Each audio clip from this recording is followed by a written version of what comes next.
Hello, everyone. Welcome to another edition of Scarves and Spikes. Sydney, Tyler, Tommy with you, and Spider-Man making a guest appearance on the podcast. I don't know if he's going to say much tonight, but he is here, and we're celebrating a 4-2 win for Atlanta United in Game 2 of their best-of-3 series, Game 3 Sunday at lower.com field. Gentlemen, how's it going? I would just like to start off with a question. Is this Tobey Maguire Spider-Man, Andrew Garfield, or Tom Holland? We got to establish the start of this. Who's your favorite Spider-Man out of those that you just mentioned? Well, I'm old, so obviously, Tobey was the guy, right? But I think Tom Holland. I think he was young. He's younger. He seems like the guy. You forgot Miles Morales, though. I count him as like Miles Morales Spider-Man, though. And they don't have a live action one of him yet. Maybe soon. But hopefully, yeah. My favorite is Xande Silva. That is my favorite Spider-Man. And we are going to talk about. Yeah, I hope you did. I mean, you were there at the Benz in the press box with Tyler, and yeah, it's good to win. Good to keep the season going for at least a little bit longer. So Tyler is holding up free podcast listeners. Tyler was holding up a Spider-Man figurine. That's why you couldn't hear him. Yeah. But now he's back. So this was actually, I got to let y'all know, like 3 seconds before we went live, I had him like this, holding up the yellow card that he got, and it fell right when we started. And I was like, dang, now I gotta play with dolls on live television or podcasting or YouTube, whatever we're doing. So at least you didn't show him missing a wide open goal. But we won't talk about that too soon. Oh man. This is damn it, Sydney. Always. It's always you. Dang it, Sydney. I actually, so on my way home this morning at like 8 a.m. I was on Amazon and I bought something Spider-Man-y for the podcast, and I keep checking Amazon and it has not arrived. So let's see if it arrives. It says it's supposed to arrive by 10 o'clock. So if we could do a 3-hour podcast tonight, I would greatly appreciate it. So it could show up. If not, I'll find other. I'm sure I could bring it to lower.com field on Sunday because I've already got a ticket. Where are you sitting, by the way? What section are you sitting in? So I've decided to change things up. Every time I've gone to Columbus this season, I've sat next to Doug, and we've lost. Now, I'm not blaming Doug, but I am blaming Doug. So I think I need to sit with my friends, have some drinks, sit with the upper 90 pals, have some drinks with them, and then I'm going to taunt them at the end because we're going to play Orlando in the next round. The confidence is there. We should talk about real quick. Orlando sweeping Nashville in the first round. Back-to-back 1-0 wins. One at LaFleur Stadium, then the other at Geodis Park. So, yeah, Orlando would be next. And, yeah, if Atlanta United win on Sunday, they're playing Orlando after Thanksgiving. And I feel like, and let's kind of shift into the match itself. Wait, I'm out. Hang on. Before we do that, Tyler has something. I got something to say. Tommy, your positivity today is so enlightening after being so negative up until the final whistle. We will never during the game. Huh? I was fine during the game. Yeah, okay, fine during the game. Before, dude, my tweets were on target. What did the Spider-Man when he missed it? The sad Spider-Man. That was good. It was good. That was probably my most liked tweet I think I've ever had. Like, it was up there. But then when congratulations. Thank you. And then Mosquera comes in and I tweet, it's time for the Mosquera counter to score a goal. You did. 30 seconds later. Goal, baby. Baby. But. What? 3-1 is what you said. I bet it both ways. I told you. I bet it. Oh both my ways. God, that's not what. We're not a Columbus podcast. Huh?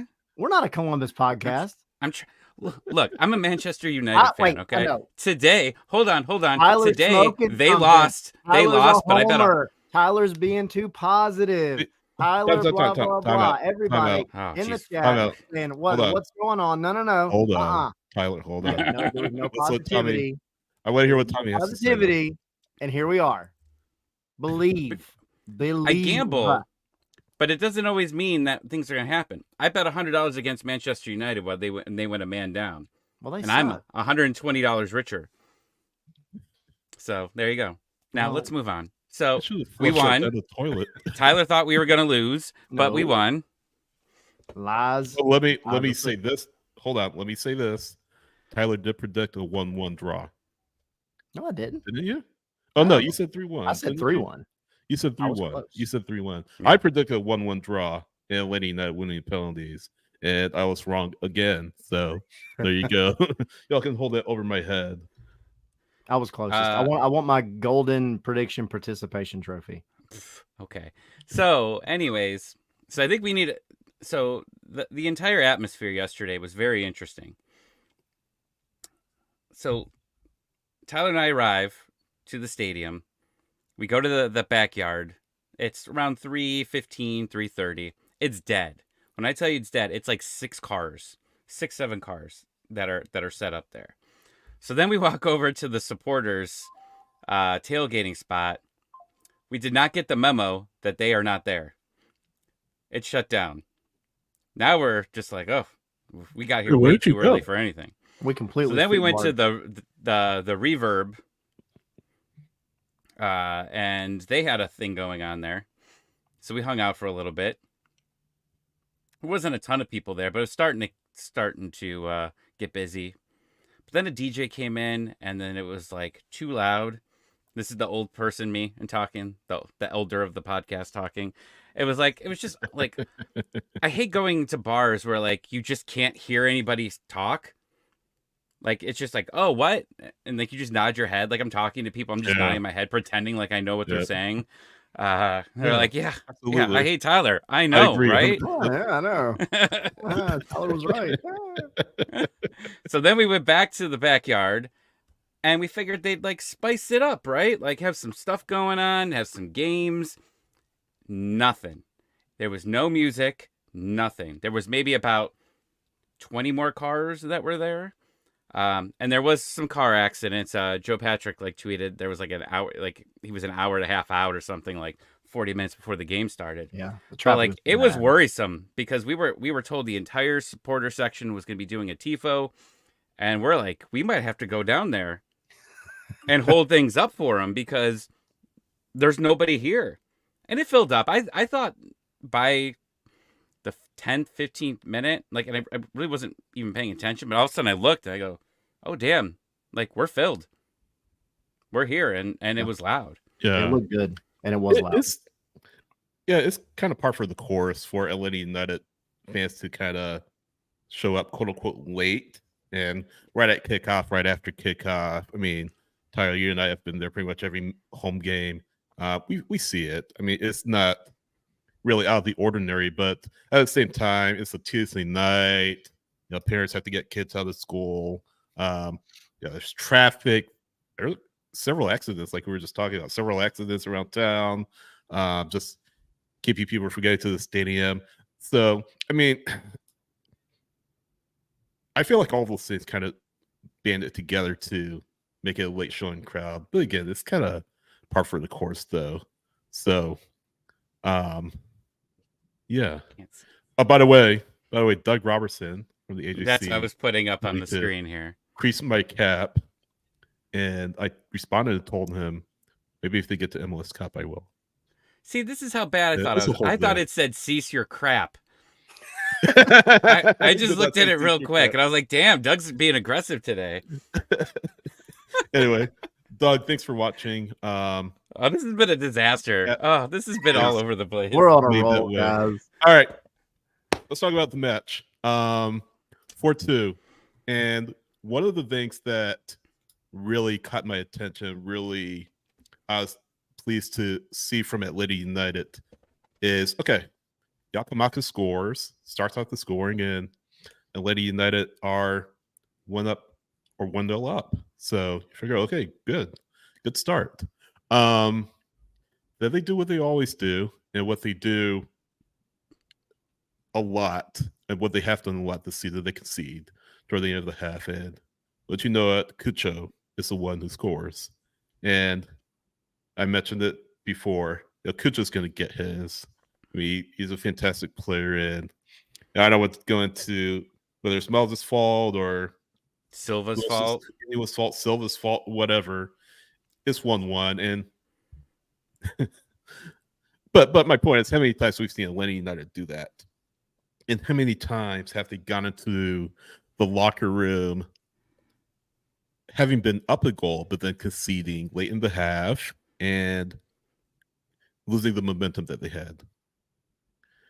Tuesday night was different.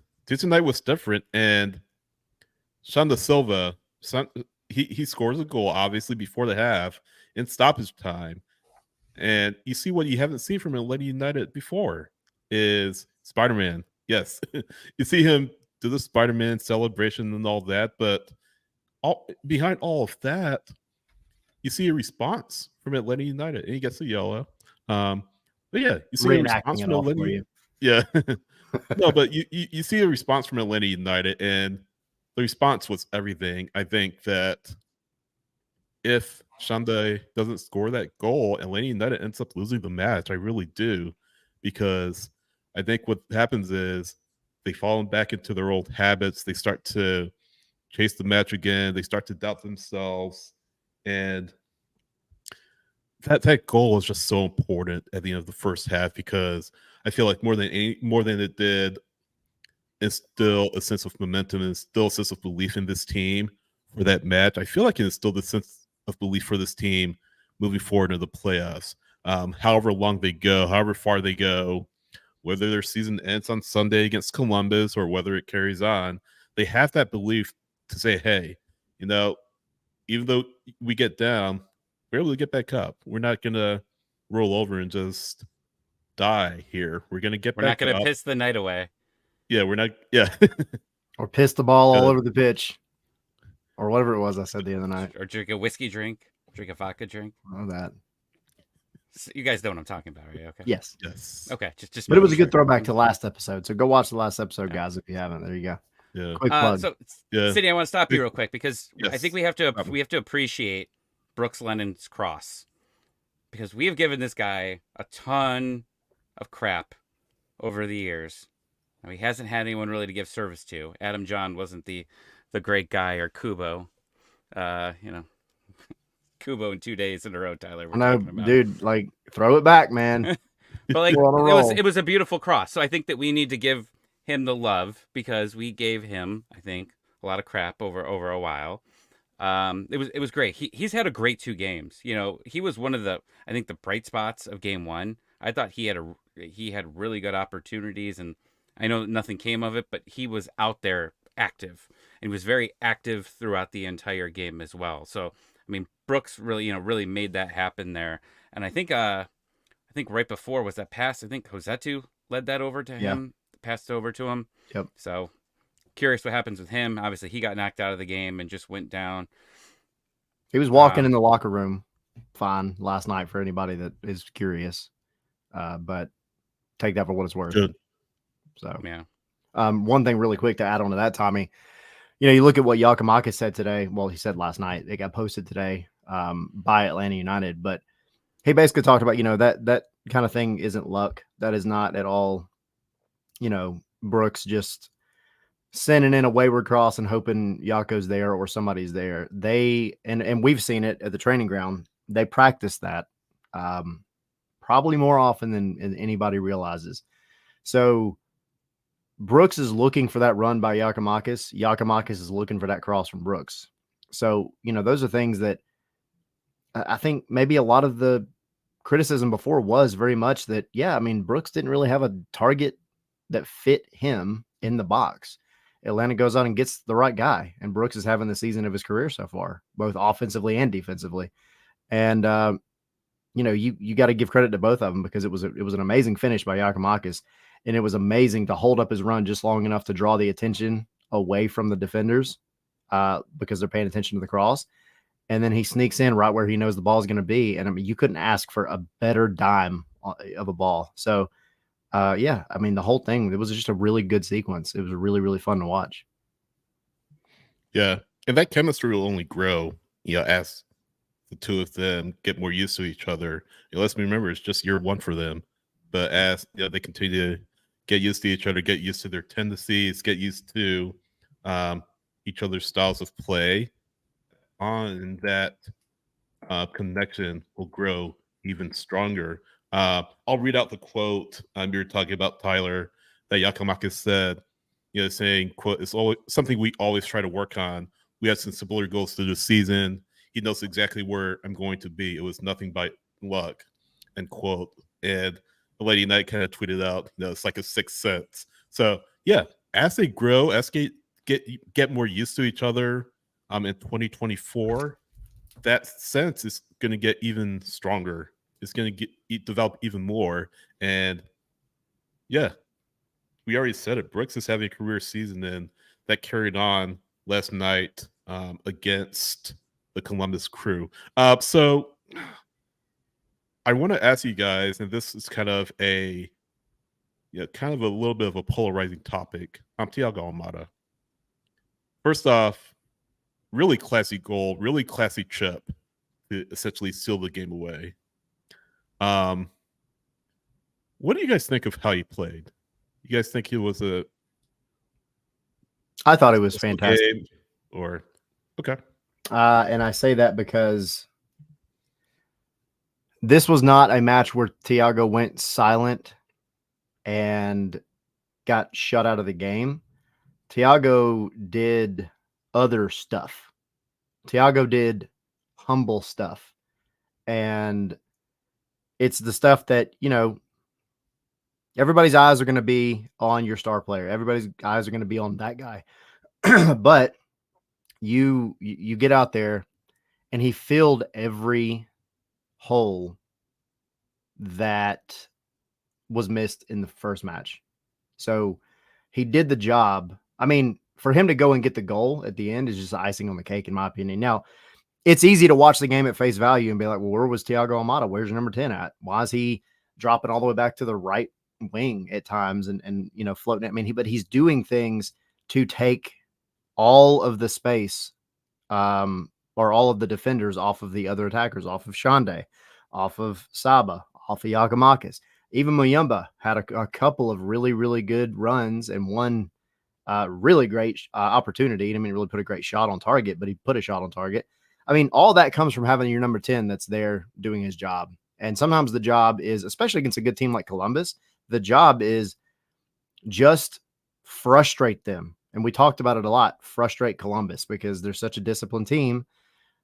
But every team is going to get frustrated at some point when they can't have their way. The possession numbers in this match were like drastically different than what they were in the first match. And that's a testament to what Atlanta did to frustrate Columbus. So a lot of that has to go back to Thiago Almada. Was it his best game? No, but it's also against one of the best teams in the league. So you're not going to expect him to go out there and, do what he did to Portland or somebody, right? Yeah, I agree. And we were talking about it last week, Sydney, we're talking about, Almada and I'm going to take over, games. And I think I said it's going to be up to the front three, right? And it was great because Almada did his thing. And yeah, he did disappear at times. And I think Felipe actually asked that question to Pineda yesterday, like, talking about Almada disappearing at points. But, Pineda thought he had a great game. It was the front. It was always, I think, for them to win this game, it was going to have to be the front three. And I know I specifically said Silva because he's had a rough few games, and now you've got, the three clicking, and that's what's been working out so well since the transfer window ended, right? Those three, when they're in sync together, they're scoring a lot of goals, specifically at home. They're putting up a lot of goals at home, and they're just the old school team goals that we used to see with old Atlanta United, right? The 17, the 18 year, right? Like everybody was just on point. everybody knew where each other were. Great link up play. Like, that's what you see, and that's what we saw. With that, with the second goal, with the Silva goal. Like, it was just beautiful. There, right to center to left, bam, Spider-Man. Yeah, and you were, like you said, we were talking about it before the game. Just the concept of Almada taking over and those players around him. And exactly right. Silva, Mosquera, Muyumba, players like that. Not the attack, obviously, but yeah, Almada. And I've said before, he needs to get out of the headspace that he needs to do everything. And when he gets out of that headspace that he needs to do everything, he becomes a much better player. I forget who was tweeting me the other day about if he gets to a place where he's one of several attackers rather than the main guy in the attack, he'll become a much better player because that pressure to perform will be off his back. And I agree with that. I agree. And I think that, again, that's an area of Thiago's game that needs to grow, is that desire again to be quote unquote the man. And no, he's a number 10. No, he's a top prospect, not just in MLS, but globally in world football. He's part of an Argentina side that just come off World Cup, winning the World Cup. His teammate on the team, national team, is a guy named Lionel Messi, who's talked about him in pretty glowing terms. Who? And yeah, some guy from Inter Miami. You mean that guy that didn't even make the playoffs? Careful with that. Who's that? Careful with that. Hey, man, no such thing as bad publicity, right? Right, exactly. And no, but he's going to be gone whenever he leaves for, it seems like, a record fee in MLS history. So good on him to get the goal. Maybe that spurs him on Sunday to even have a much better performance. But again, just a classy goal. Chip, a great run, chips the keeper, makes no mistake. So that's what you want from Thiago. And hopefully he can ride that confidence and help Atlanta United get that win on Sunday that they need to advance. Yeah. And Colonel throwing something, I know you kind of threw it up a minute ago, but he was saying early on, Almada got his pocket picked 3 times. He got better later. Yeah, I mean, in the beginning of the match, he had some heavy touches. He had some kind of tough moments, but he quickly grew into the game. And Pineda talked about it too last night. There was some little tactical things with the midfield. He talked a lot about Tristan Muyumba, who we haven't mentioned yet, but Tristan Muyumba last night was fantastic. The first Columbus goal, I mean, it was a miscue between him and Xande, whatever, it is what it is.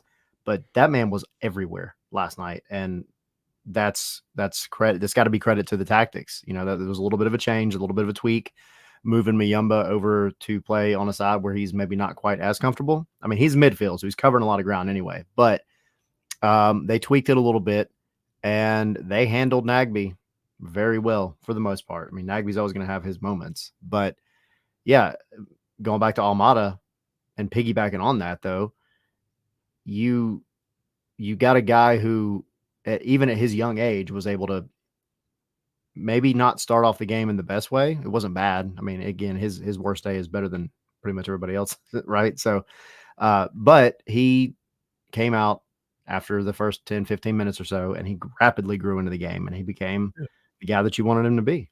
And then he caps it off with that goal at the end. Yeah, again, the response is everything.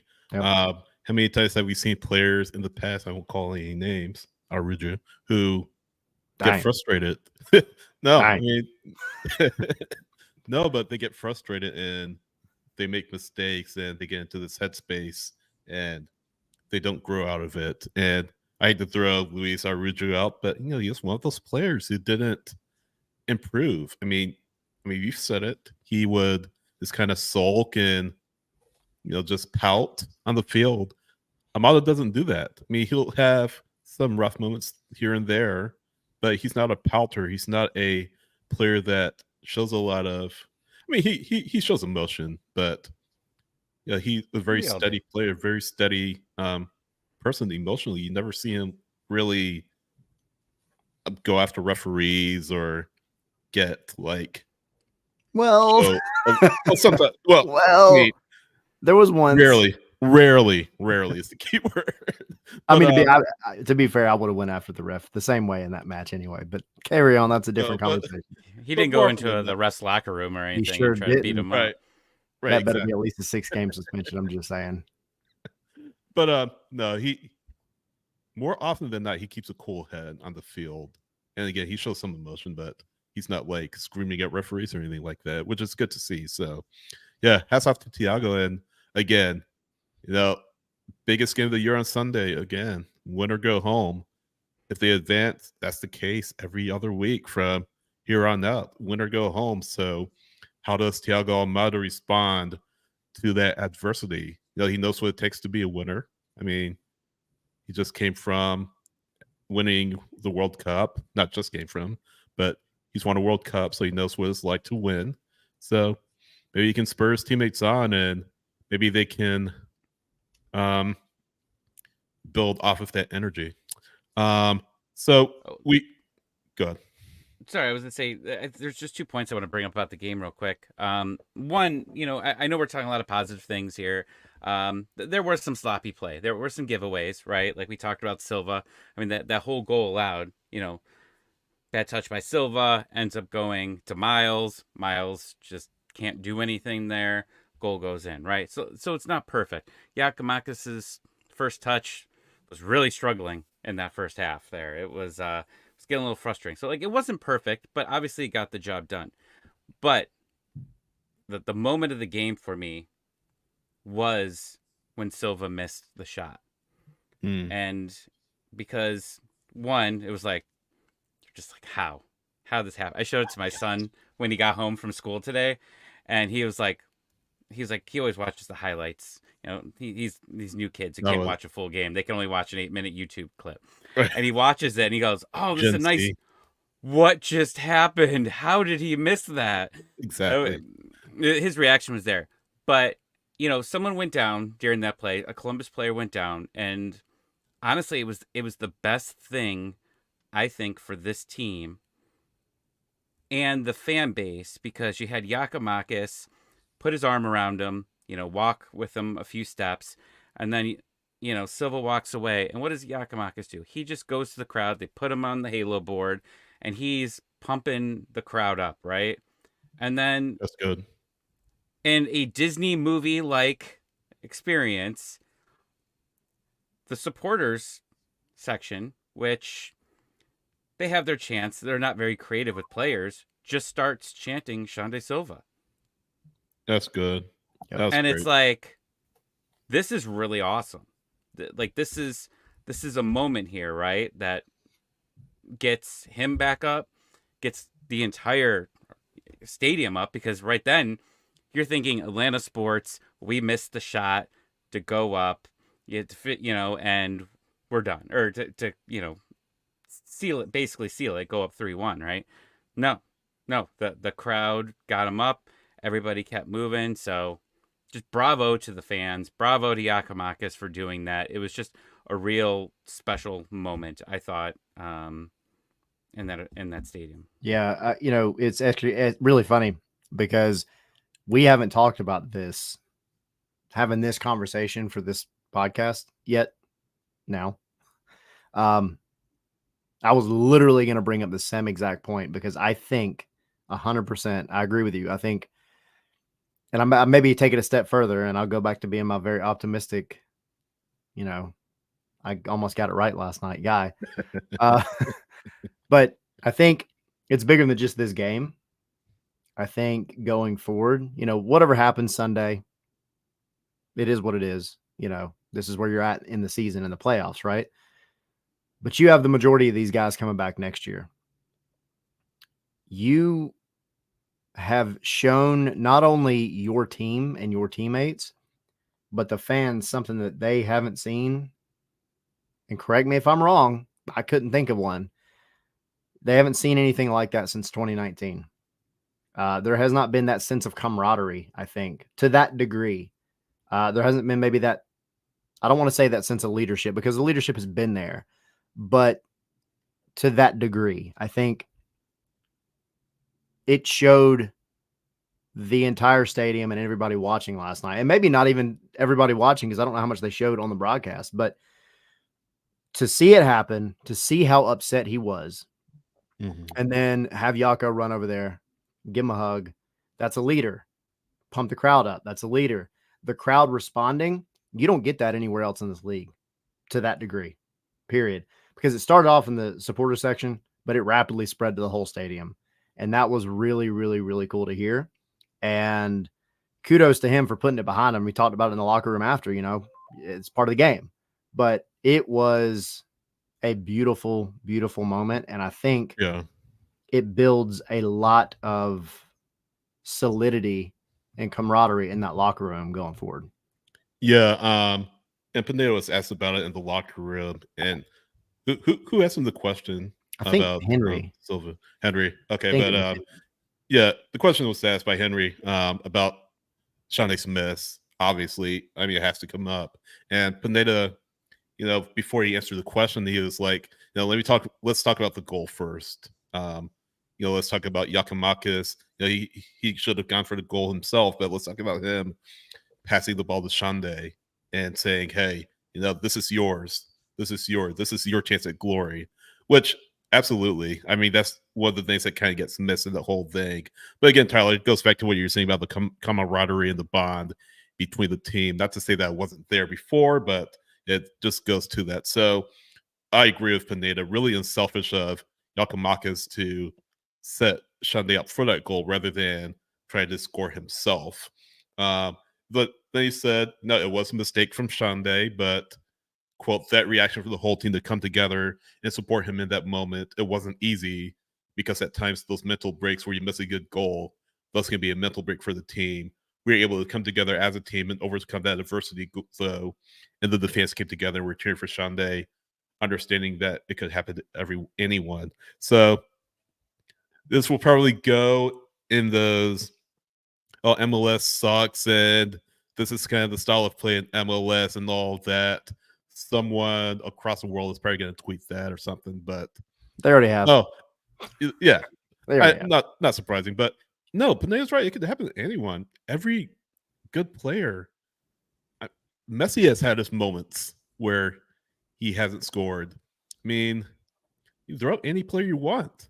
This isn't a Xande Silva thing. This isn't an MLS thing. This is a football thing. And I'm with you, Xande. I did it in the media game. I missed a tap in from like 2 yards out. I'm with you. I'm with you. I get it.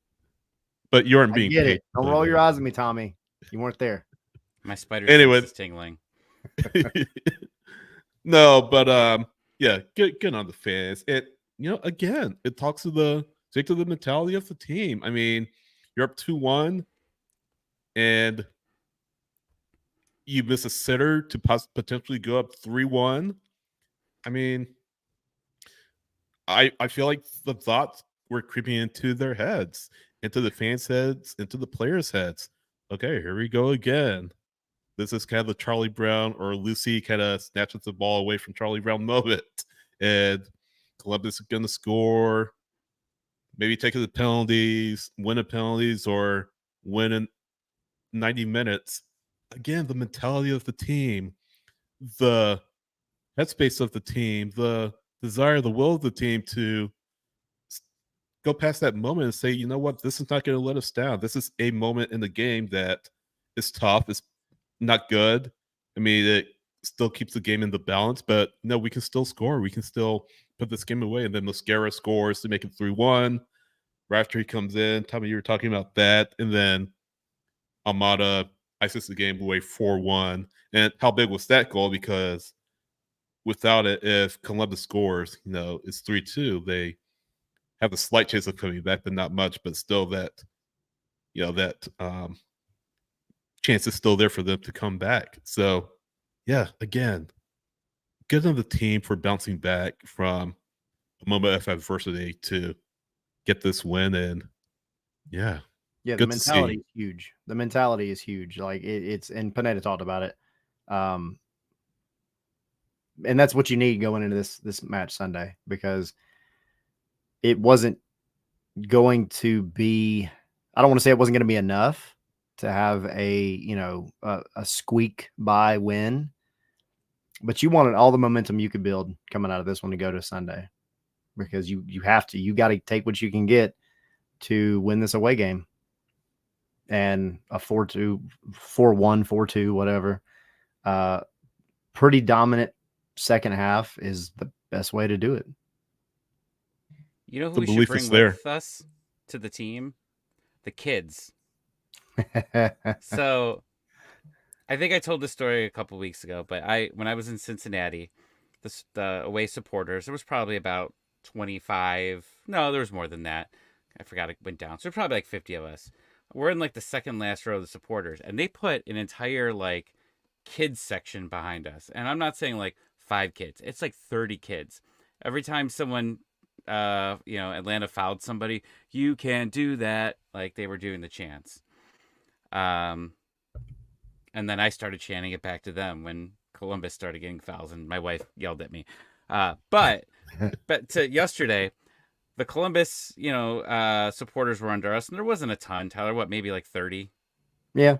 Ish. Yeah. There wasn't many. Sounds about right. Right next to them was a group of kids, and they just kept chanting, "You're a banana." And then it took me 30 seconds, and I just giggled for a minute. I was like, "Oh damn, that's real good." It was good, and I thought it was hilarious because I know I talked about it in the summer when the Premier League matches were here. I took my family, we go and we see Newcastle and Chelsea and everything, and there was the 2 kids, and it brought me right back. I was like, these kids, they came back for this game, and they knew the assignment, they knew what was up. The ones at the Premier League matches were cracking us up because there was one who was a Newcastle fan, and there was another one like 5 or 6 rows down that was a Chelsea fan. And the one in the back kept yelling down, "Chelsea's garbage." And the one in the front was getting so pissed. I mean, I wonder if there's the same kids though. Were they the same kids, you think? I don't know. Maybe they teamed up. Kids sound annoying when they're screaming at the top of their lungs. Group. It was great though. It was great. Yeah. They knew it was up. This should go. Yeah. This should go on Sunday. I hope they do. My kids refused to go. My kids wanted to go, and then I told them that it was going to be 40 degrees, and they're like, "Nope, have fun, Dad." Can you blame them? Take me in the summer. That's why you get scarred. Yeah, and you bring a spike. Exactly. Good one. Like that. Oh. So we already talked about it, and kind of moving forward to this being potentially the last time Atlanta United plays in Mercedes-Benz Stadium in 2023. Now, there's a chance that they do if they make MLS Cup, and need some things to go down in the West for that to happen. But realistically, probably 99% chance they don't play in that building anymore in 2023. And that was on the players' minds. Miles said it himself. Yeah, he said, you know what, that crossed his mind that it could be the last time that they play here. It could be his last time that he plays here. And we'll get into who's leaving, who's coming back, after the season's done. But how do you take this feeling on the road with you? We talk about the belief. We talk about what Brad Guzan called I'm just pulling up the quote, the confidence and the desire, the resilience. And it helps to play in front of your home fans. It kind of helps that, okay, this is probably the last time that we play in front of our home fans this year. How did they then take that feeling and translate it to away? I mean, it's one thing to say, okay, we need to take this same mentality on the road with us, right? Easy to say, but much easier said than done. And we've said before, it's not impossible to win on the road in MLS, but it's more difficult. And I think the belief is there. You saw Orlando. They won 1-0 against Nashville. You saw LAFC go up into Vancouver, a long trip up the coast, and win 1-0, kind of grind out a result where they normally score a lot of goals. Again, it's not impossible. it's not out of the question to win on the road in MLS, but you have to keep the mentality. You have to stay in that headspace. You have to have that mentality to say, hey, this is our season. If we don't win, we're done. So that's the big thing for me is how do they take that, what happened on Tuesday night, and take it with them Sunday night? And I feel like that'll be the biggest thing for me when I'm looking for Sunday, more than tactics, more than player selection and all of that. So that's just my thoughts on that. Tommy, you want to go first? Play your game. Just stick to your game. That's what we said yesterday. You can't get fancy, right? You can't go try to do anything. I mean, make small changes here and there, but don't change your game plan. Don't change who you are for Columbus, right? Front three, they need to attack. You make them uncomfortable. You get Cucho out of the game for a while. He's going to get frustrated. Cucho was getting frustrated out there, right? And that was big. Aiden Morris single-handedly changed game one by getting Mayumba in yellow card, red card, jail, right? Like, you sneeze one more time, Mayumba, you are gone. Yep. We're just kicking you out of the league at this point. That's how bad it was. I mean, they were talking to him every couple minutes. Aiden Morris was frustrated, right? And like it kind of feels like a role reversal because all our players were frustrated, right? And home teams get the call in pretty much any sport, right? A call that the away team doesn't get as many calls. And I think that's true. But the way Aiden Morris affected Tristan in that game changed everything. I still don't think we would have won it, but you took, realistically, because you didn't have Sabin, right? Because he couldn't play because it was gone. You didn't have Almada. He's one of the top two. I think he was the second most important player on the field, and you made him nothing in like the 30th minute. 30th minute, he couldn't do much at all. And then when he did, we thought he was getting the red, right? And then this game, we would not have won it without him. Our midfield is a completely different world when he's on there. So you just play your game, right? And you got to avoid getting the crowd into it, and you got to avoid the ref giving out yellows early, because I wish Columbus would have started getting some yellows in that game. I mean, it definitely felt like there should have been more. I think they got a few towards the end, but like they were fouling a lot, and there wasn't as Pence was just like, keep going, keep playing. Fine. If you're going to call it both ways, I guess I don't have a problem with it. But next game, you've just got to do exactly what you're doing. If you lose playing your game, there's nothing wrong with that, right? You did what you know is best. If you are a Armis and you change your entire game plan and you blow it, that's a completely different story. You don't be an Armis. You just go out and you hopefully be a Pineda and just attack, make Columbus uncomfortable. And then we're going to Orlando to party. There you go. Yeah, I mean, I think at the end of the day, there's my famous quote again. At the end of the day, you have, and Pineda's mentioned this, but you have to remember what this was like, especially this one, because this, like you said, Sydney, could very well be your last game in the bins this season. But you have to take what happened last night and use that to make sure it's not, or at least give it your best shot, right? Because at the end of the day, I'm doing it again. At the end of the day, the MLS Cup is not guaranteed to come back here, regardless of if you make it there or not. But you got a long way to go. You got to play the games in front of you. You're playing Orlando if you win Sunday. You need to go and execute your game plan the best you have ever done it. If I'm Pineda, if I'm the coaching staff, I'm getting all of those freaking hype videos that they make after some of these great wins, and the whole plane trip up there, I'm playing them, and I'm pulling up, the encouraging social media tweets and messages and things where, it really is seen that the fans are behind this team and they really want nothing. As frustrated as all of us may get at times, They want nothing but the best for the team.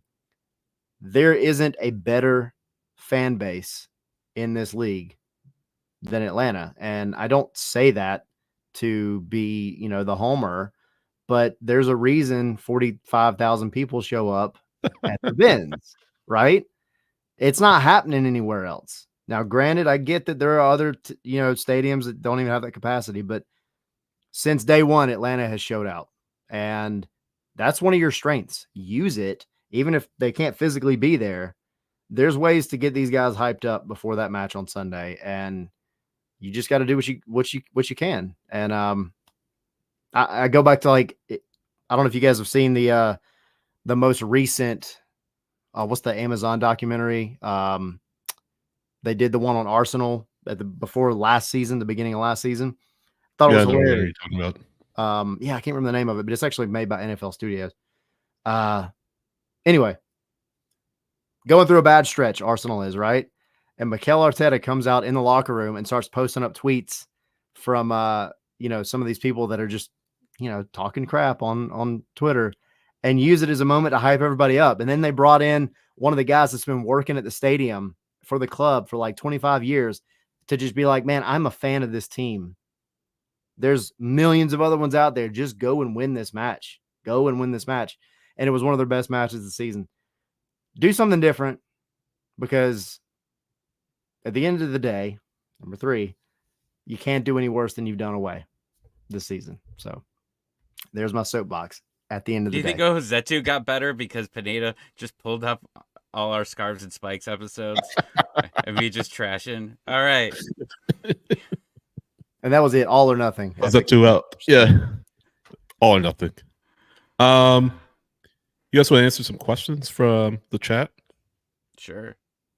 Yeah. By the way, if you guys have questions, you can tweet us at any time at Scarves, so letter N Spikes. If you can't catch the show live, whenever we're on live, if we are live, the chat's always open on YouTube.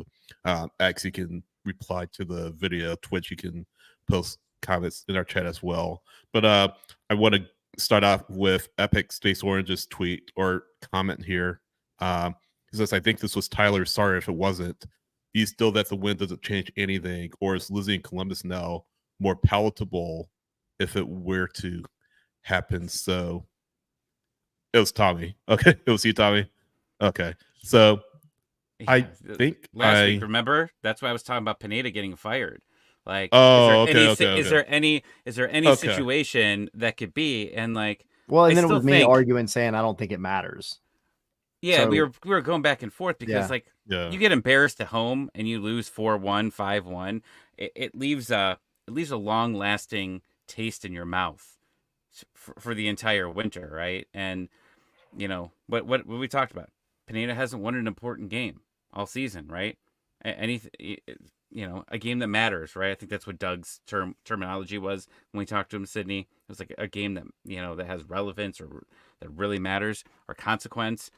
This was it. He won that game, and he won it big. It wasn't just scraping out a win in penalties or winning 4-3. He did it. So I think it's good for the future of the sanity of Twitter, even too, if that's even important in the world, right? Like, you want to see him get a win, because you go into next year, right? You go into Open Cup. Oh, Pineda hasn't won, didn't win a single game last year, in a tournament. Okay. Then you get into Leagues Cup next year, right? Let's just remember, Gonzalo Pineda didn't win a single game. Like, they're going to keep bringing up. Then the playoffs, rinse and repeat. Like, you don't want that stat. That stat's gone. He's won a playoff game. Yeah. Now let's finish it. Yeah. And to piggyback on that, I think it was kind of perfect. Brian also said a minute ago, we still showed that we're a team to be reckoned with in 2024. Interesting to see the holes open up in the roster and how they're filled. And I think that was kind of my point alongside that, was you have a team that is capable at any given moment of just like unloading on anybody. I mean, they did it last night against one of the best teams in the league. 4 goals. You know how many matches they've had this season where they've scored like 3, 4, 5 goals? It's wild, right? Like, this is not a low scoring team. You have an attack that is incredibly dangerous. And it just seems like they're one step away from just breaking everything loose. And they, sometimes they start off slow. And then once they get going, though, it's just like the goals come in bunches, like in one game. And you've seen it against Portland. You saw it against who's the other big one that they? Well, Nashville. Nashville was one. There was another one. So yeah, I mean, there's a handful. Colorado. Yeah. So you go now and let Garth Lagerwey cook again in the winter transfer window. He said it's going to be another window or two before we're where we really want to be, and get these deficiencies that you do have, especially defensively, solidified. And man, you're looking very promising come next year. It's not going to take much to get this team to the next level. It's just going to be one or two. And I feel like a lot of people like to, maybe stay away from the conversation that like certain players just aren't good enough. But it's true. They're like, this team hasn't had good enough players for quite some time. Now, it's been a lot of other factors as well, but you see what making the right additions and the right talent acquisitions can do for a team. Nothing else much has changed in terms of tactics. They're playing the same type of ball they were in the end of 2021. Now, there's been some changes game to game, but they have absolutely got the right guys in there. And if they just get one more opportunity to bring in and fill in the holes like Brian was talking about, man, you're looking at a showstopper next year. I agree. And just kind of steer it back to Epic's questions about, does a loss on Sunday change anything? I don't think it does, based on what you're just saying about the roster building and, who could potentially come in during the winter transfer window. This, super important winter transfer window. Why would you fire your head coach knowing that you have the ability to bring in more talent to make this team, get this team to the next level, get this team to a place where they're contending toward the top of the Eastern Conference, not just contending toward the top of the Eastern Conference, but contending for trophies again. And I feel like at this point, even if they get pulled out 5-6-0, which I don't think will happen, I think they have too much pride to, get blown out in that fashion. I think that why'd you fire your head coach? I mean, it just wouldn't make any sense. And I know the tornado out crowd would like to see another person in the technical area, but just for continuity's sake, it just wouldn't make sense. And it would just be a foolish move at this point. So yeah, just to answer the question and just to kind of build off what you were just saying, Tyler, I think Pineda is coming back next season 100%. So that's just kind of my 2 cents on that. You got to come out force because you have Messi coming in with all of his buddies next year. Exactly. Suarez. So, not going to be easy. Yeah, but they'll be 100%. Old. They'll be like 100 years old by like Leagues Cup. I mean, this will be good. They'll still be good. Yeah, but can they stay healthy? I mean, that's a valid point. Fair point. Elia asking, and I'm assuming this is the 74th minute tackle on Yayaboa in the box. Elia asking, was it a penalty? I don't think it was. I mean, I think it was a fair attempt for the ball. I think there was incidental contact, but I don't think there was any malice in it to cause Chris Penso to call that penalty. Of course, if he does, I mean, that just turns everything upside down because Cucho is automatic from the spot. But I don't know. I just pulled it up and just was watching the replay. Yeah, there's contact for sure. Miles makes contact, definitely. I don't know if it's enough to have a penalty called. I think it would have been a little harsh to call the penalty in that situation, especially considering what's at stake for Atlanta United and what's at stake for Columbus. I feel like Pencil certainly could have. I feel like in the regular season, maybe it is. Maybe Pencil calls it. And just watching again, there's definitely contact, but I don't know if there's enough in that where you can say, okay, this is a stonewall penalty. I think maybe too, Yaboa is going to ground, always going to ground there and trying to sell the call. So I think Pencil was thinking about that and decide not to blow for a penalty. So, yeah, for me, it's not a pen. You guys were in the press box. You guys had a little bit of a different vantage point than I did. What do you think? Penalty, no penalty? My first thought was penalty. Then when I saw the replay, I still thought initially penalty. And then I saw it again, and also taking into consideration, because y'all know me, I'll go down the rabbit hole of refereeing in terms of just being consistent. I'm not going to do that, but you can't, as Chris Penzo, you can't give that as a penalty when there was other things that were going on very similar throughout the entire match that you didn't call. So it's there's a lot of factors in it, actually, because yes, there is contact. Contact doesn't mean penalty, and I think people have to get that out of their head. That doesn't always mean it's a penalty. You can see him trying to pull back. You know, the contact was not hard. It was definitely sold for sure. So yeah, I mean, I think the call was right, especially when you're trying to be consistent as a referee. That being said, you could have that same incident in 30 different universes of this match, and it probably would have been called in at least half of them. So like, it could have went either way. But it's just nice that Atlanta gets the call for once. That's all I care about. Pen or no pen, Tommy? I think we all thought it was. I think I was sitting next to Jackson, and he said the same thing. Like, oh, I think it's a penalty. Yeah, it was close, but it depends on the ref too, I think. And I mean, I don't know. Penso doesn't usually seem like he calls some reds, but I don't think he wanted to change the game because of that, because it just didn't seem like it was enough there. Yeah, and again, I feel like in the regular season, maybe that's a call, or maybe if it's a match with a lot of tension and a lot of warnings and a lot of yells already, the referee may be a little bit more inclined to give that penalty. But as it was, it wasn't called. So didn't see it. He didn't go to VAR. I mean, everything is checked in VAR, and I'm assuming, I don't know who was VAR, but I mean, they looked at it and I guess they determined it wasn't a penalty. So,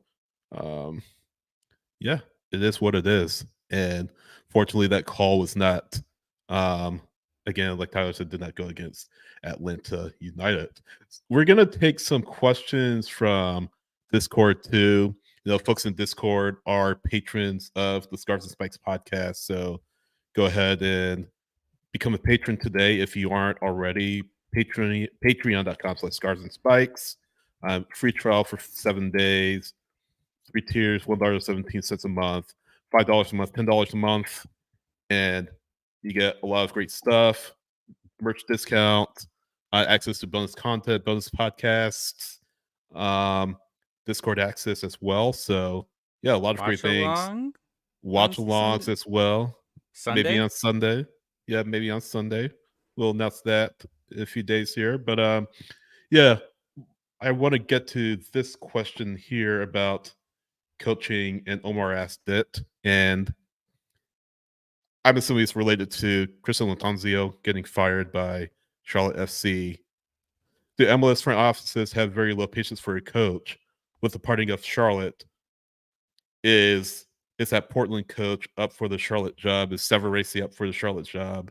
And that isn't maybe the NFL owners expecting a payday quickly are just too ambitious. I'll kind of tackle it first and then let you guys dig into it real quick. I mean, every owner is different. I mean, Arthur Blank has been very ambitious. Arthur Blank has been very honest about what he expects from Atlanta United to challenge for trophies.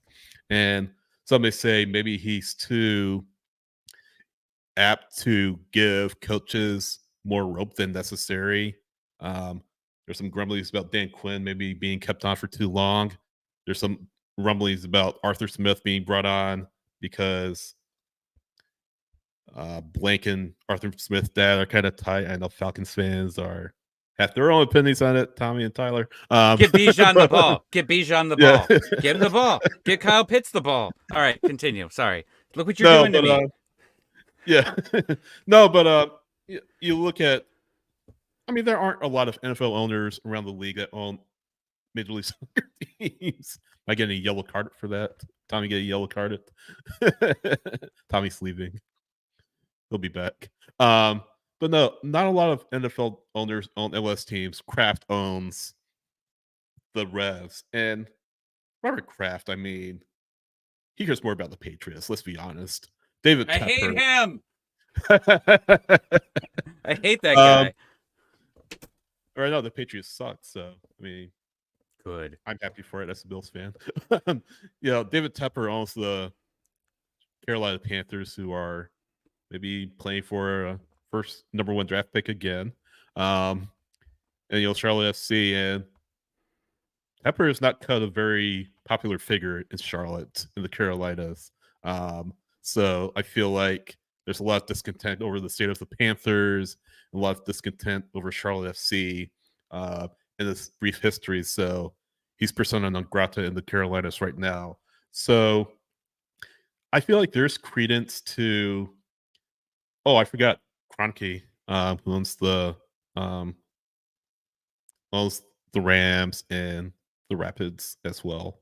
I feel like he's more interested in success for his NFL team than he is for the Rapids, and we see the product on the field has suffered a lot. But yeah, I feel like every owner is different. In Arthur Blank's case, I think we're blessed to have an owner who prioritizes soccer. It's not just a part of his portfolio. He prioritizes soccer, and I feel like to that point, yeah, maybe NFL owners expect a quick payday and maybe are just a little bit too ambitious and want success right out the bat. And I think you're seeing that with Charlotte. They've had a lot of turmoil in the front office and a lot of turmoil in the technical area. Their first coach, Ramirez, is fired not too long into his tenure. Latanzio fired. They're already on their third coach in as many seasons. So a lot of turmoil there. And I think we're blessed to be Atlanta United fans to have an owner who prioritizes soccer, even though many aren't keen on him for his handling of the Falcons and maybe aren't keen on him for at times this handling of certain individuals in the Atlanta United front office. But that's neither here nor there at this point. I think, yeah, expectations are kind of out of whack for most NFL owners who also own MLS teams. Tyler, I know you had an opinion on that, so you're muted. I can't hear you. Pardon me. There we go. Pardon me. No, but I mean, you bring up really good points. I think it's tough because you're not going to know the answer to this. Speaking of Charlotte, until sometime next year, right? There's rumor the rumor's been there for, I think, a couple of weeks, but there was a little more to it today that Mr. Ole Gunnar from Manchester United, formerly of Manchester United, is interested or could be a front runner for Charlotte. Now, take that for what it's worth. I mean, we'll see it when it happens, but regardless of who it is, there's such a fine line, right, with firing a manager that quickly, because you see it in Europe a lot. You see that they're very, very quick to pull the trigger on a coach that's just not cutting it. The difference is you have a lot, and this is just being fair and candid, you at a depth level have a lot more talent on most European teams than you do right now in MLS. Now that gap is rapidly getting less, but that's just where you're at, right? So I think Tepper is an interesting example because him and Arthur Blank are like the polar opposites of being MLS owners, because Arthur Blank is going to take a step back and not mess with anything. We've seen it with the Falcons, and we're Tepper, I mean, in the postseason in the playoff match against Red Bulls, when they went down 3-0, he's down there on the sideline saying something, and I still don't know if it ever came out what was being said, but saying something to Latanzio, and it was pretty clear he wasn't happy about things. So seems like a bit of a micromanager just from, seeing from the outside in, but there's definitely a happy medium.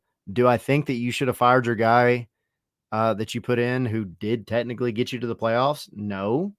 But if they can line up the right guy, Gunner or whoever, then it's a moot point anyway. So I don't think, to answer the question though, that he was asking originally, no, I don't think it's a problem as long as it doesn't become a reputation thing, which is kind of what we worried about here at Atlanta for a point, right? And I think definitely Charlotte has to have that conversation now. You don't want to be known as the team that's just going to be the revolving door of coaches.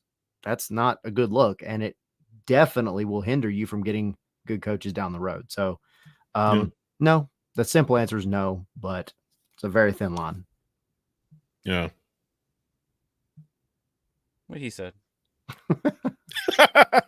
I'll stick with it. You get me angry. You're talking about Arthur Smith, which brings me on to the Falcons, and then you're talking about coaching and Dan Quinn, damn you, and then Arthur Smith and him stupid shaving his mustache and 3 a.m. because the Falcons lost. Taylor I shouldn't even have a Heineke, beard by how many times Atlanta United blew a lead on the road. I just have like bald spots because I just shave them off. I'd be so mad at 3 a.m. Shut up, Arthur Smith. I hate you today. Continue. Next question. I need sleep so bad, guys. I had so much sleep. All right. Well, you guys want to do one more then? Let's do it. Oh, we can keep going. Yeah, we're in it now, guys. It's something, yeah. Well, one more, and then maybe we'll see how we feel. Samuel saying in Discord, talking about Fortune, Jay Fortune. With his fast growth and good play on the field, do we promote Fortune to starter and find a depth piece, maybe Hosetu for next season, and then maybe focus our money time on center backs, goalkeeper, and a number 10? So, you have a number 10 already, but I'm assuming he feels Almada is gone, sooner rather than later. I think so. We talked about it a little the other day. He certainly hasn't shown that he can't handle being a starter in MLS. He's still young. He still needs a lot of growth. He's not a perfect player. No one is, but he's not to that point where he is maybe the top half of MLS defensive midfielders or anything like that, or midfielders or anything like that. But he's a good player. He's done well in the time that he's seen the field. And, we talked about, as far as upside, do you keep Fortune or do you keep Hosetu? And I said it before, I'll say it again. They keep Fortune because Fortune, his development, he still has a long way to go with his development. And you can sort of continue to mold him and shape him into the player that you want him to be.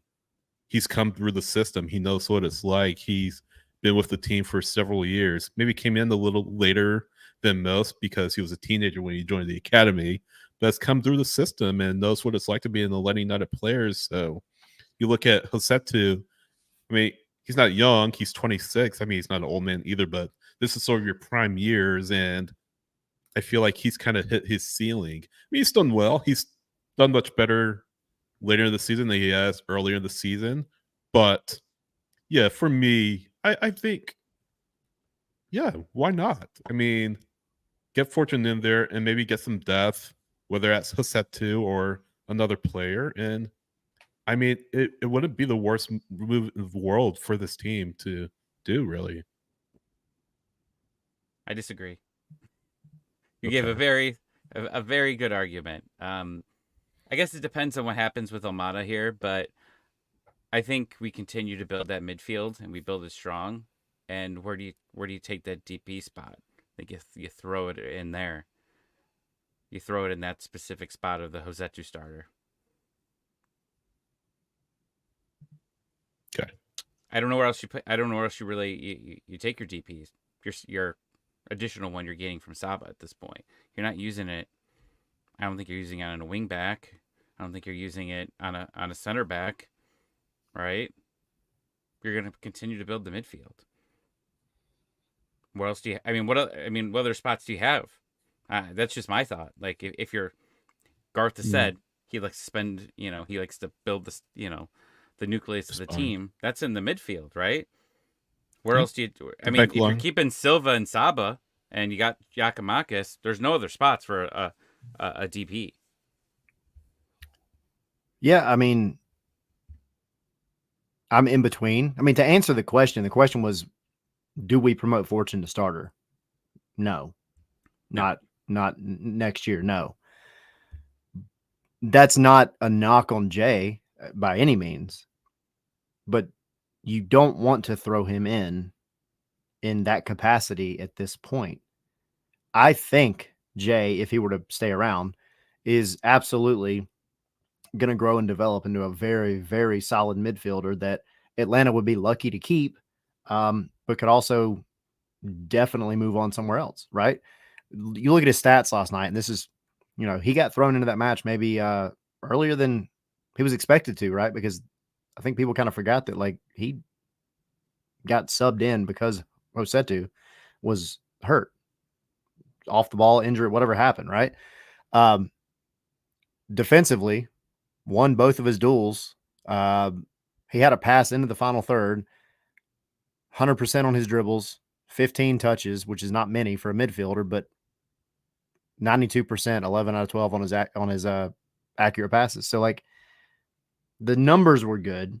I think he more or less passed the eye test, but you have to go from here and continue to build him, and building him is not throwing him into a midfield as a starter in every match where he's going to be going up against, the likes of Lionel Messi, Acosta, some of these guys. Like, Open Cup, Leagues Cup, potentially. Sure. Those matches and the occasional start. I'm not saying don't start him at all. I'm fine with it. I go for it, because I do think he is going to be one of the next ones. But you have such a lot going on at midfield right now. You got to remember, you got Nick Firmino coming up next year as well, who's another option. Yeah. I think this also could be the death knell for Rossetto. I just don't think he comes back personally. So you've got a lot of room opening up. But then, Tommy, what you said, I do agree with. I think if all things remain the same, then your DP spot could very easily go to another midfielder that's going to complement Tristan Muyumba next year.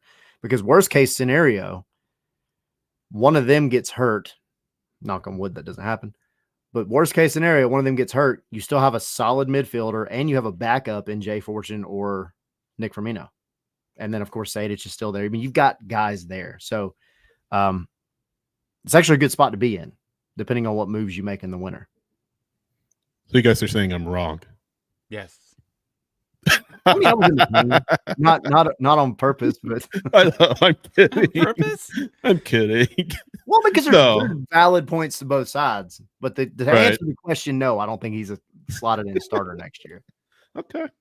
I mean, that's fine. No, you bring a good point. I mean, again, there's a lot of great talent in this league that he'll be going up against. So, yeah, given that, yeah, maybe you're probably right.